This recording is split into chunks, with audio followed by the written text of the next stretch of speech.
ভাই একটা গভীর কষ্টের কথা কি জানেন? এই দেশ, বাংলাদেশ কখনোই তার জ্ঞানী গুণী মেধাবীদের শিক্ষিতদের ধরে রাখতে পারেনি। একটু লক্ষ্য করলে দেখতে পাবেন দেশের বেশিরভাগ রিচ পরিবারের ছেলেমেয়েদের পড়াশোনার শেষ ধাপে এসে ইউরোপ আমেরিকার বিমানে তুলে দেওয়া হয়। কিন্তু কেন জানেন? তাদের একটাই ভয়, এই দেশ কি আমার সন্তানের মেধার সঠিক মূল্যায়ন করতে পারবে? সে যদি এই দেশের জন্য, দেশের মানুষের জন্য কিছু করতে চায়, তাও কি তাকে বাঁচতে দেওয়া হবে? ঠিক এই প্রশ্নের উত্তরটা খুঁজতে গেলেই আমাদের সামনে দাঁড়িয়ে যায় এক ভয়ঙ্কর উদাহরণ। সে হচ্ছে আমাদের হাবিব ভাই। একটা মানুষ যিনি দেশে নতুন ধারার রাজনীতির সূচনা করতে চেয়েছিলেন, যার চিন্তা, চেতনা, দর্শন প্রচলিত ১০০ জন রাজনীতিবিদের থেকে আলাদা ছিল। কিন্তু এই দেশের সমাজ, এই দেশের মানুষ তাকে সঠিকভাবে বাঁচতে দিতে চাচ্ছে না। তাকে লাস্ট ১২ তারিখে গুলি করা হয়। সে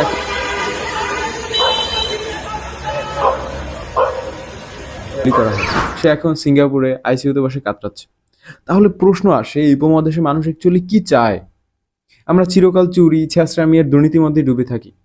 নিজেরাই দুর্নীতিগ্রস্ত থাকবো, নিজেরাই সমাজকে নষ্ট করব। দেশ সে তো কোনোভাবে চললেই হলো।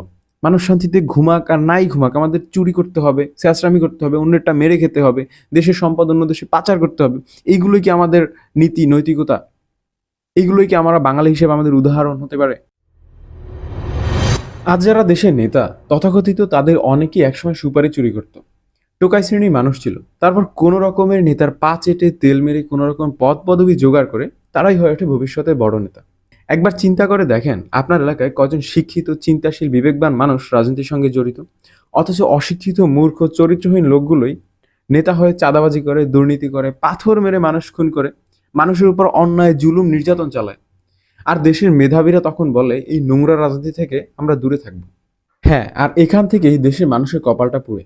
কিন্তু এখানে সবচেয়ে বড় ট্র্যাজেডি হচ্ছে, যারা সত্যিকার অর্থে দেশ চালাতে পারতো, যারা জ্ঞান, নীতি আর যোগ্যতা দিয়ে নেতৃত্ব দিতে পারতো, তাদেরকে পরিকল্পিতভাবে সাইডলাইনে বসিয়ে রাখা হয়। তো তখন তাদের কি আর করার থাকে? তখন তারা দেশের বাইরে পাড়ি জমায়। এটাই হচ্ছে ভবিষ্যৎ। আর ঠিক এ কারণে রবীন্দ্রনাথ বলেছিলেন, মূর্খের দেশে আবার বিশ্ববিদ্যালয় কিসের? আজকের আমার কাছে মনে হচ্ছে না ওনার কথাটা অর্থিত ছিল। ছিল ভবিষ্যৎবাণী। আজ বাংলাদেশের মেধাবীরা নাসা, মাইক্রোসফট, গুগল, অ্যাপলের মতো বিশ্বের সেরা প্রতিষ্ঠানগুলোতে কাজ করছে।